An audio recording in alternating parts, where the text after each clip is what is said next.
कर देता हूँ। मैं एक्चुअली ट्रैवल कर रहा था और उसकी वजह से एक जगह रुक के मैंने जो सारी खबरें हैं वो इकट्ठी की हैं और लगातार राब्ते करने के बाद जो चीज़ें मेरे पास मौजूद हैं मैं आपके साथ शेयर कर देता हूँ। सबसे पहले तो सीमी दीन बलोच साहिबा को अदालत के बाहर से दोबारा गिरफ्तार कर लिया गया है।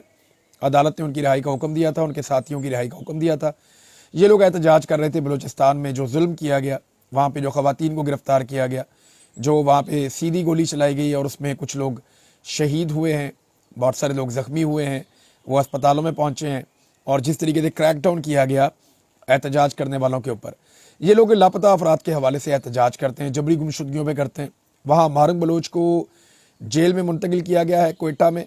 सवाए कोयटा के बलूचिस्तान के कोई और अजला से ऐसी रिपोर्टें नहीं आ रही कि कारोबारी ज़िंदगी नॉर्मल चल रहे हों।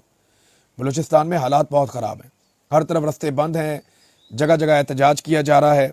बल्कि आज कुछ और गिरफ्तारियां भी हुई हैं जिनमें ख़ास तौर पे खारान का एक इलाका है, वहाँ पे एहतजाज के दौरान गिरफ्तारियां की गई हैं।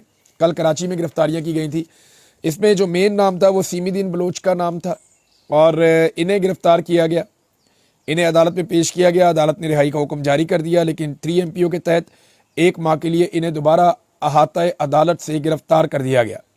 इन्होंने कहा मैं तो कमरे के अंदर गिरफ्तारी दे देती, लेकिन इनको लेकर आए बाहर आकर इनको वहाँ से गिरफ्तार किया गया। बलूचिस्तान में शटर डाउन हड़ताल जो है वो जारी है, पहिया जाम हड़ताल कई इलाकों में जारी है, बहुत सारी शाहराहें बंद हैं और अमली तौर पे वहाँ पे बहुत सारे एरियाज़ में फजलुर रहमान साहब भी ये बता चुके हैं, मैं भी आपको कह रहा हूँ, हमारे दोस्त राब्ते करते हैं, वो बताते हैं जी यहाँ पे अमली तौर पे रिट ऑफ द गवर्नमेंट तकरीबन ख़त्म होती जा रही है।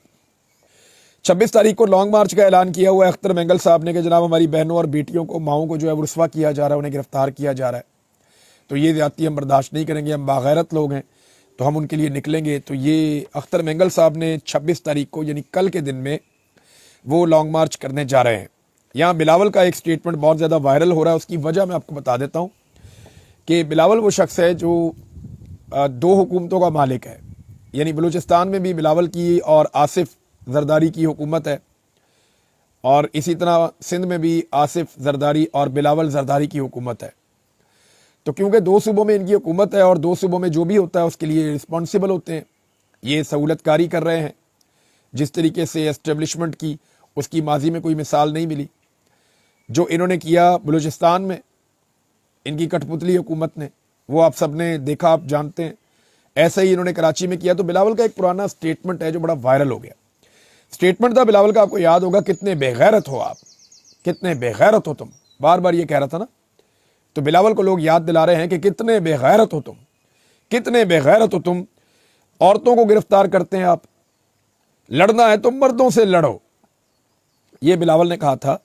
तो मैं फिर दोहरा देता हूं कि बिलावल ने क्या कहा था कि कितने बेगैरत हो तुम, औरतों से लड़ते हो, लड़ना है तो मर्दों से लड़ो। ये जरा थोड़ा सुने आप कि आप इतने बेगैरत हो, इतने बेगैरत हो, इस अल्फाज तो मर्दों से लड़े, इस अल्फाज को निकाला जाए, ईवान की कार्रवाई से निकाला जाए इसको।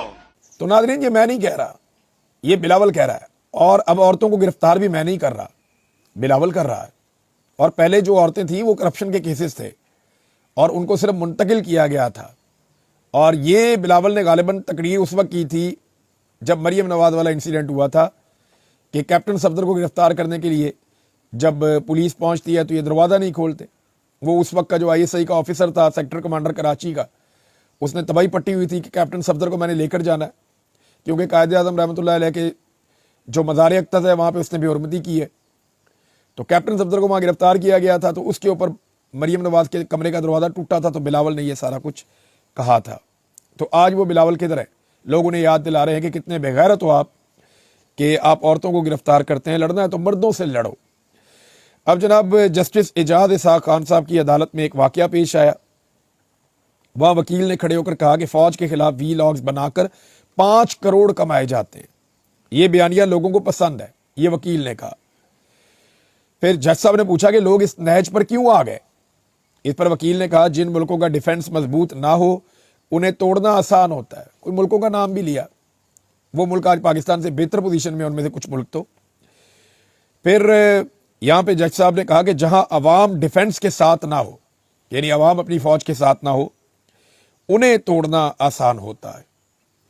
अब मैं एक सवाल पूछना चाहता हूं कि ये जो एक बयानिया बनाया जाता है कि फौज के खिलाफ वीलॉग करो तो बहुत पैसे मिलते हैं, तो फौज के खिलाफ वीलॉग करो तो पैसे मिलते हैं, मेरी समझ में नहीं आता। ये पाकिस्तान में अभी अल्हम्दुलिल्लाह मेरे वीलॉग को लोग, जो लोग ज्यादा देखने वाले लोग हैं, जिनको ज्यादा सुना जाता है, और एक हमारा वीलॉग भी सुना जाता है, अल्लाह रब्बुल इज्जत की मेहरबानी है, लोग सुनते हैं, तो वो 5 करोड़ रुपया कब आता है और कहां आता है?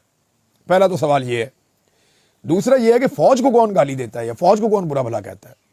फौज को तो कोई बुरा भला नहीं कहता। यानी एक तो 5 करोड़ कमाने वाला व्लॉगर लाके दिखाएं कौन कमा रहा है, लाकर दिखाएं ना। हाँ, इतना पैसा गवर्नमेंट दे सकती है, क्योंकि 2-2 अरब की इनको ग्रांट मिलती है, हर थोड़े अरसे बाद और पैसे मिल जाते हैं। ये तो दे सकते हैं, गवर्नमेंट दे सकती है इतना पैसा। गवर्नमेंट तो इससे 10 गुना पैसा ज्यादा भी ऑफर करती है।